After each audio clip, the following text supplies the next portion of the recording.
சென்னை தலைமைச் செயலகத்தில் முன்னணி தொழில் நிறுவனங்களின் தலைமை அதிகாரிகளுடன் முதலமைச்சர் விஜய் சந்திப்பு. புதிய முதலீடுகளை ஈர்க்கும் வகையில் ஏற்கனவே செய்த முதலீடுகள் குறித்து ஆலோசனை.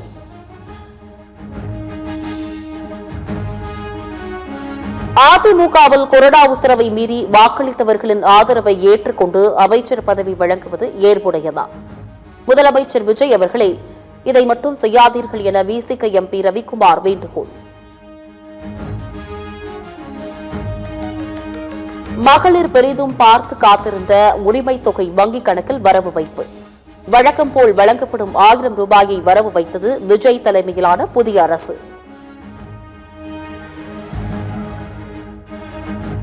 நீட் வினாத்தாள் கசிந்த விவகாரத்தில் தேர்வு ரத்து செய்யப்பட்டதன் எதிரொலி.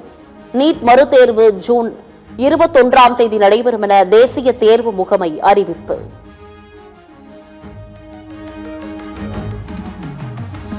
நீட் தேர்வு வினாத்தாள் கசிந்த விவகாரத்தில் தேசிய தேர்வு முகமைக்கு தொடர்பு என சிபிஐ பரபரப்பு தகவல். நீட் தேர்வு நடத்தும் மையத்திலிருந்தே கசிந்ததாக நீதிமன்றத்தில் சிபிஐ அறிக்கை.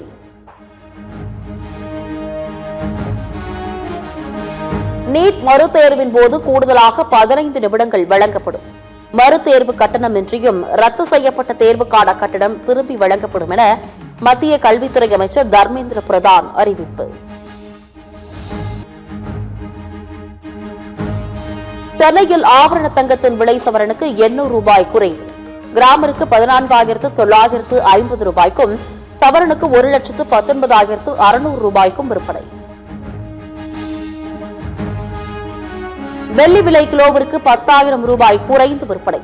பார் வெள்ளி 1 கிலோ 3,05,000 ரூபாய்க்கு விற்பனை.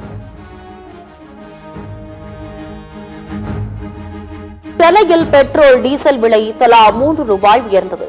பெட்ரோல் விலை லிட்டர் 103 ரூபாய் 67 காசுகளுக்கும் டீசல் விலை லிட்டருக்கு 95 ரூபாய் 25 காசுகளுக்கும் விற்பனையாவதால் அனைத்து தரப்பு மக்களும் அதிர்ச்சி. பெட்ரோல் டீசல் விலை உயர்வுக்கு மோடி அரசின் தவறே காரணம் என ராகுல் காந்தி கடும் தாக்கு. மோடி செய்த தவறுக்கான விலையை மக்கள் கொடுப்பதாக விமர்சனம். மேற்காசிய போரால் கச்சா எண்ணெய் விலை உயர்ந்தாலும் இந்திய மக்களை பாதுகாத்தது மத்திய அரசு. பல்வேறு நாடுகளில் 20% வரை பெட்ரோல் டீசல் விலை உயர்ந்தாலும் இந்தியாவில் 3.2% மட்டுமே விலையை உயர்த்தியதாக மத்திய அமைச்சர் கிரண் ரிஜிஜு விளக்கம். சென்னை பசுமை வழிச்சாலையில் உள்ள எடப்பாடி பழனிசாமி வீட்டிற்கு முக்கிய நிர்வாகிகள் வருகை. புதிதாக நியமிக்கப்பட்ட மாவட்ட செயலாளர்களுடன் முக்கிய ஆலோசனை. முதல்வர் விஜய்க்கு ஆதரவாக வாக்களித்த எம்எல்ஏக்கள் மீது சபாநாயகரிடம் எடப்பாடி பழனிசாமி புகார் அளித்த விவகாரம். ஆளுநர் அர்லேகர் தமிழகம் வந்தவுடன் நேரில் சந்தித்து புகார் அளிக்க இபிஎஸ் முடிவு.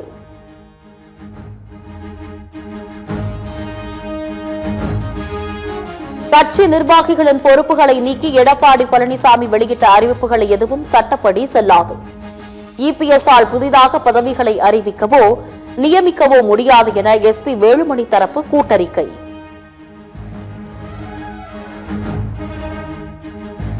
பிரதமர் நரேந்திர மோடி டெல்லியிலிருந்து விமானம் மூலம் ஐக்கிய அரபு அமீரகத்திற்கு புறப்பட்டார்.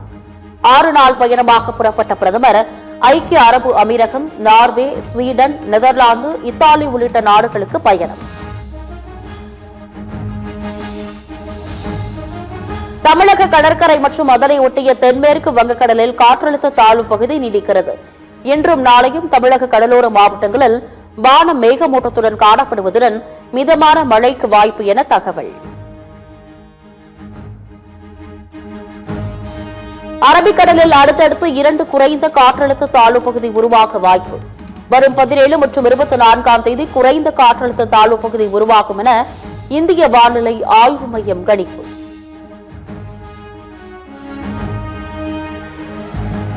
சென்னை அடுத்த சோழிங்கநல்லூரில் கழிவுநீர் குழாய் உடைந்து சாலையில் 6 போல் ஓடும் கழிவுநீரால் வாகன ஓட்டிகள் அவதி. சாலையில் தேங்கும் கழிவுநீரால் அப்பகுதி முழுவதும் துர்நாற்றம் வீசுவதுடன் போக்குவரத்து நெரிசல்.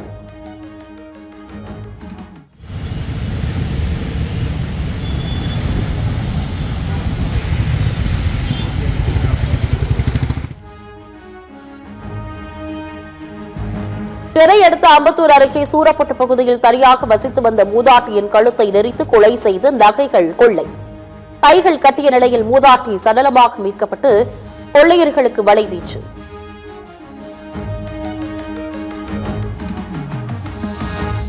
திண்டுக்கல் மாவட்டம் பேத்துப்பாறை பகுதியில் ஒற்றை யானை உலா.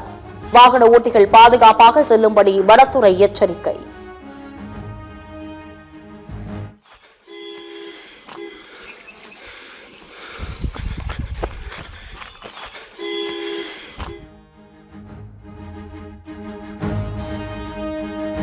நெல்லை வேலப்பாளையத்தில் நிமோனியா காய்ச்சலால் 4 வயது சிறுமி உயிரிழப்பு. 40 நாட்களாக சிகிச்சை பெற்று வந்த நிலையில் பலி.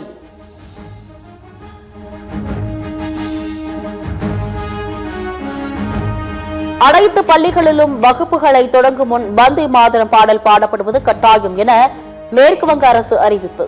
மேற்குவங்கத்தில் புதிதாக பொறுப்பேற்ற பாஜக அரசு அரசாணை வெளியிட்டது.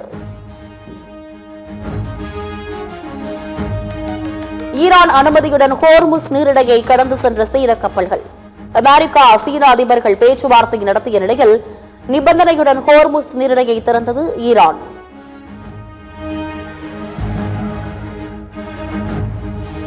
ஐபிஎல் லீக் போட்டியில் லக்னோ ஜெயின்ஸ் அணியை இன்று எதிர்கொள்கிறது சென்னை சூப்பர் கிங்ஸ் அணி. சென்னை அணி வெற்றி பெற்றால் 4வது இடத்திற்கு முன்னேறுவதுடன் பிளே ஆஃப் செல்லும் வாய்ப்பும் அதிகரிக்கும்.